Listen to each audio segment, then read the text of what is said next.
नमस्कार दोस्तों, आत्मज्ञान चैनल में आपका स्वागत है।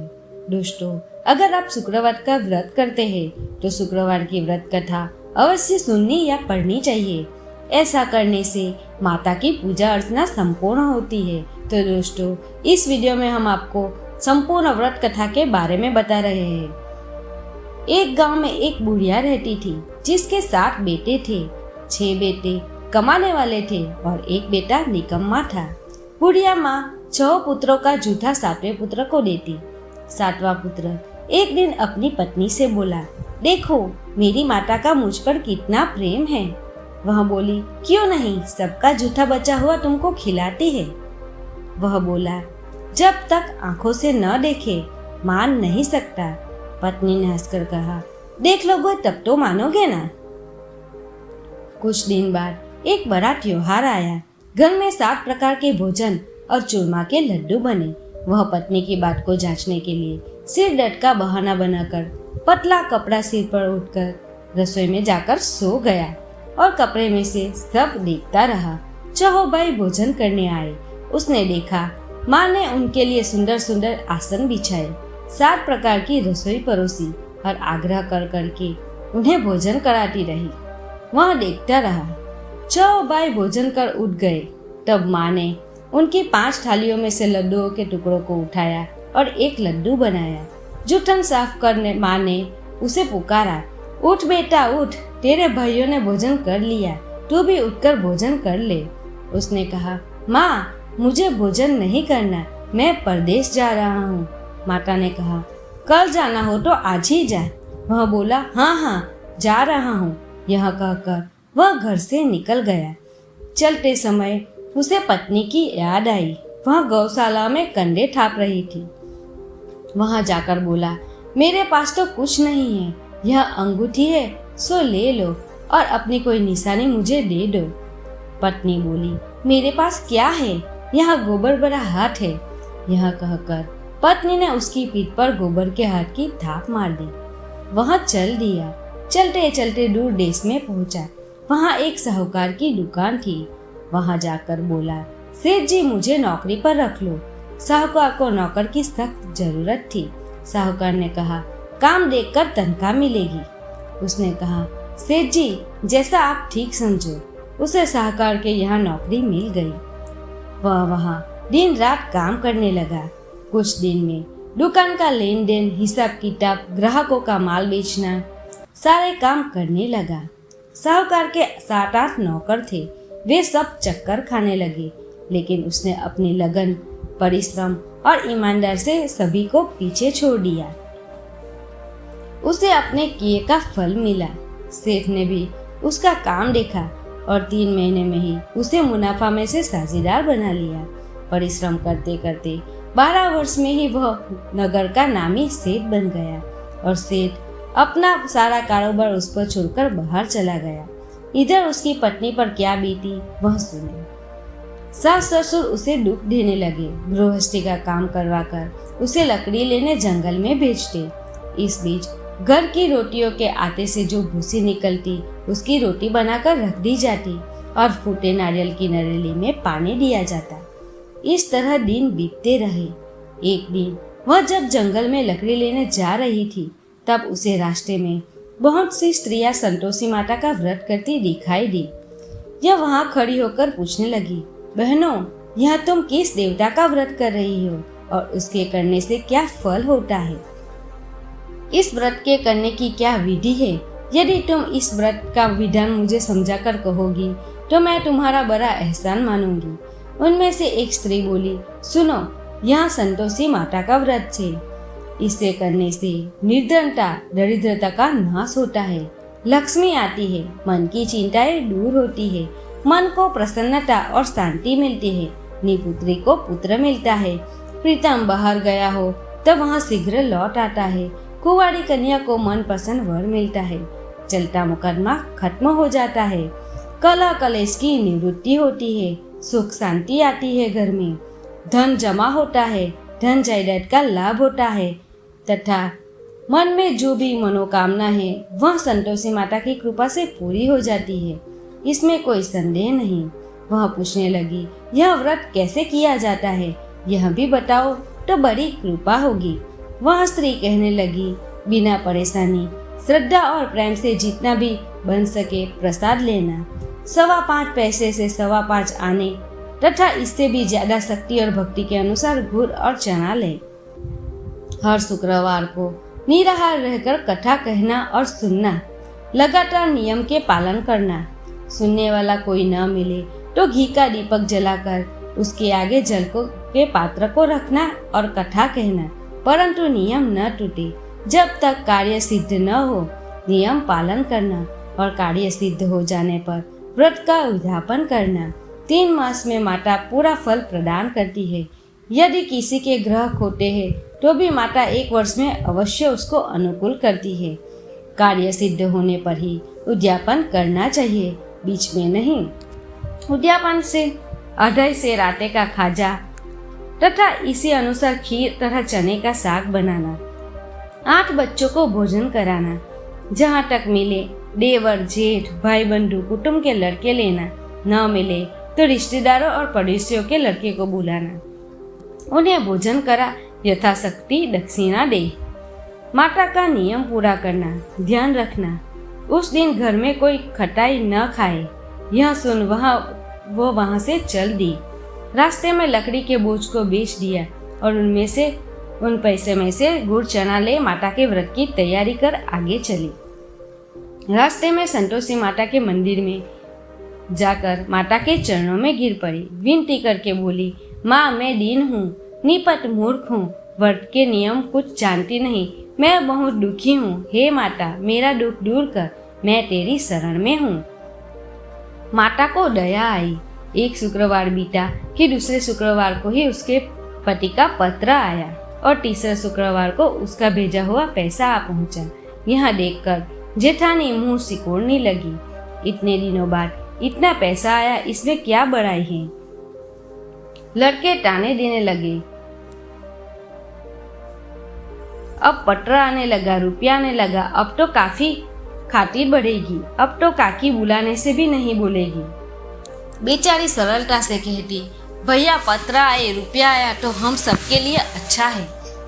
यह कहकर उसकी आंखों में आंसू आ गए और वह संतोषी माता के मंदिर में गई। मातेश्वरी के चरणों में गिरकर रोने लगी। माँ मैंने तुमसे पैसा नहीं मांगा, मुझे पैसे से क्या काम, मुझे तो अपने सुहाग से काम है, मैं तो अपने स्वामी के दर्शन और सेवा मांगती। तब माँ ने प्रसन्न होकर कहा, जा बेटी तेरा स्वामी जल्दी ही आएगा। यह सुन खुशी से बावली होकर वह घर आकर काम करने लगी। संतोषी माँ विचार करने लगी, इस भोली पुत्री से कह तो दिया कि तेरा पति शीघ्र आएगा, पर आएगा कहाँ से? वह तो इसे सपने में भी याद नहीं करता। उसे इसकी याद दिलाने तो मुझे ही जाना पड़ेगा।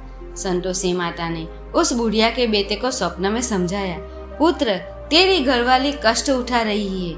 यह बोला, हाँ माता यह तो मुझे भी मालूम है, परंतु क्या करो, वहाँ कैसे जाऊँ, परदेश की बात है, लेन देन का सारा हिसाब किताब है, कोई जाने का रास्ता नजर ही नहीं आता, आप ही कोई राह दिखाए, वहाँ मैं कैसे जाऊँ? माँ कहने लगी, सवेरे नहा धोकर संतोषी माता का नाम ले, घी का दीपक जलाकर दंडवत प्रणाम कर और दुकान पर जा बैठना। देखते देखते तेरा लेन देन चुक जाएगा, जमा माल बिक जाएगा, सांझ होते होते धन का ढेर लग जाएगा। वह अग्निदिल सुबह जल्दी उठा। उसने अपने मित्र बंधुओं परिचितों से सपनों में माता द्वारा कही गई बात सुनाई। वे सुनकर उसकी खिल्ली उड़ाने लगे। वे कहने लगे कि कभी सपने की बात सच्ची भी होती है। एक बूढ़ा व्यक्ति समझदार था। वह बोला, देखो भाई मेरी बात मानो, इस तरह सच या झूठ कहने से बदले देवता ने जैसा कहा है वैसा ही करना, तेरा क्या जाता है। बूढ़े की बात मानकर नहा धोकर उसने संतोषी माता को प्रणाम किया। फिर भी उसके नाम का दीपक जलाकर दुकान पर बैठ गया।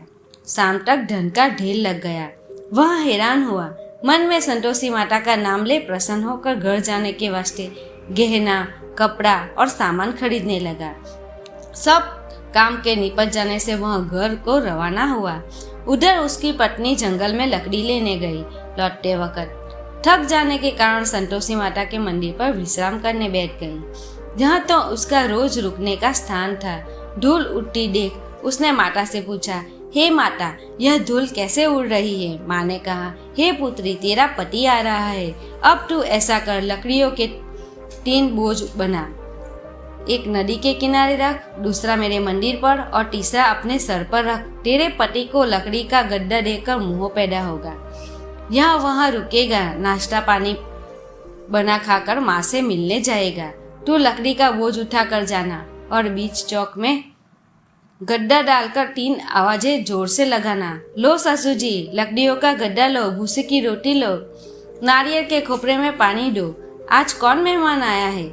संतोषी माता की बात सुनकर वह बहुत अच्छा माँ कहकर प्रसन्न मन से लकड़ियों के 3 बोझ बना लाई। एक नदी के तट पर, दूसरा माता के मंदिर पर रखा। इतने में ही मुसाफिर वहां आ पहुंचा। सूखी लकड़ी देख उसको इच्छा हुई कि अब यहीं विश्राम कर ले और भोजन बनाकर खा पीकर गांव चले। इस प्रकार भोजन कर विश्राम कर वह अपने गांव में आ गया। उसी समय बहू सिर पर लकड़ी का गड्ढा लेकर आई। उसने गड्ढा को आंगन में डाल जोर से 3 आवाज दी, लो सासू जी, लकड़ी का गड्ढा लो, भूसे की रोटी दो, नारियल के खोपरे में पानी दो। आज कौन मेहमान आया है? यह सुनकर सास ने अपने दिए हुए कष्टों को भुलाने के लिए कहा, बहू, तू ऐसा क्यों कहती है? तेरा मालिक ही तो आया है। बैठ, मीठा भात खाकर कपड़े गहने पहन। पत्नी की आवाज सुनकर उसका स्वामी बाहर आया और उसके हाथ में पहनी अंगूठी देकर व्याकुल हो गया। उसने माँ से पूछा, माँ, यह कौन है? माँ बोली, बेटा, तेरी पत्नी है। आज 12 वर्ष हो गए हैं। जब से तू गया है तब से सारे गांव में जानवर की तरह भटकती फिरती है। काम काज कुछ करती नहीं, 4 समय आकर खा जाती है। अब मुझे देखकर भूसी की रोटी और नारियल के खापरे में पानी मांगती है। वह बोला, माँ, मैंने इसे भी देखा है और तुम्हें भी। मुझे दूसरे घर की चाबी दो, मैं उसमें रहूंगा। ठीक है बेटा, जैसी तेरी मर्जी, कहकर माँ ने चाबी का गुच्छा बेटे के हाथ में रख दिया। उसने दूसरे घर को खोलकर सारा सामान जमाया। एक ही दिन में वह राजा के महल जैसा ठाट बाट बन गया। अब क्या था, वह सुख भोगने लगी। अगला शुक्रवार उसने पति से कहा, मुझे संतोषी माता का उद्यापन करना है। पति बोला, बहुत अच्छा, खुशी से कर लो। वह उद्यापन की तैयारी करने लगी। जेठ के लड़कों को भोजन के लिए कहने गई। उन्होंने मंजूर किया, परंतु पीछे से जेठानी ने अपने बच्चों को सिखलाया, देखो रे, भोजन के समय सब लोग खटाई मांगना, जिससे उसका उद्यापन पूरा न हो। लड़के भोजन करने आए, खीर पेट भरकर खाई, परंतु बात याद आते ही कहने लगी, हमें कुछ खटाई खाने को दो, खीर खाना हमें भाता नहीं, देखकर अरुचि होती है। लड़के उठ खड़े हुए, बोले, पैसे लाओ। भोली बहू कुछ जानती न थी, उसने उन्हें पैसे दे दिए।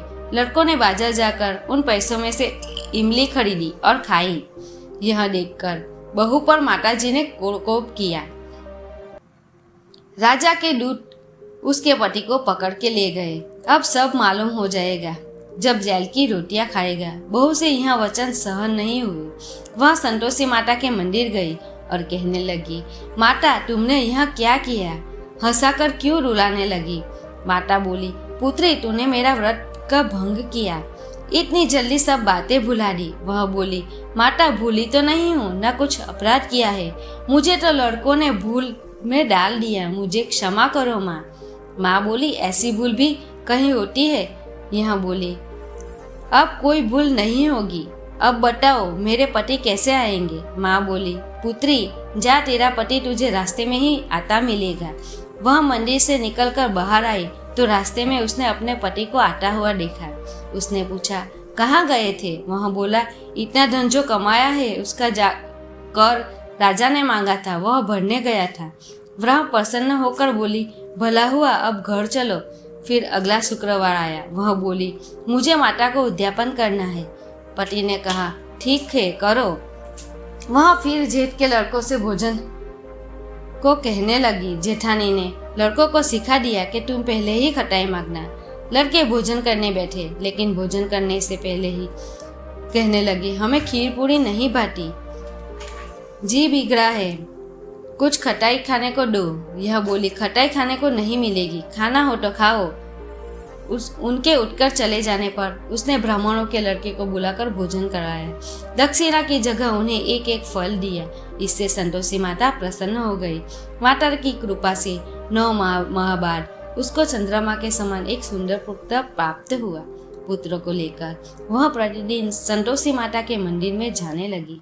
माँ ने सोचा कि यहाँ रोज आती है, आज क्यों न मैं ही उसके घर चलूं, उसका आसरा देखो तो सही। यह विचार कर माता ने भयानक रूप बनाया। गुड़ और चने से सना मुख, ऊपर मुंड के समान होठ, उस पर मक्खियां भिनभिना रही थी।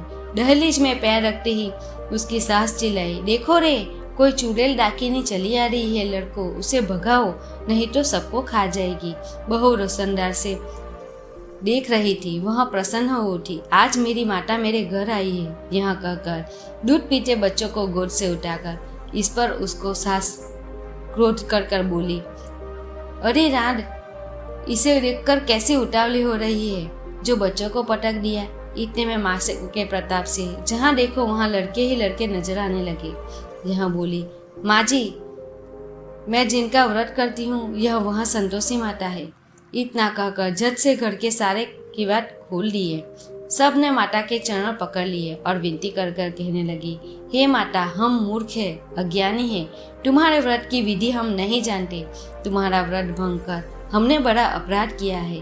हे माता, आप हमारे अपराधों को क्षमा करो। इस प्रकार बार बार कहने पर संतोषी माता प्रसन्न हुई। उसके बाद उसकी सास कहने लगी, हे संतोषी माता, आपने बहू को जैसा फल दिया वैसा सबको देना। जो यह कथा सुने या पढ़े उसके मनोरथ पूर्ण हो। दोस्तों, अगर आपको मेरा वीडियो पसंद आए तो मेरे चैनल को सब्सक्राइब कीजिए, वीडियो को लाइक और शेयर कीजिए। धन्यवाद। जय संतोषी माँ।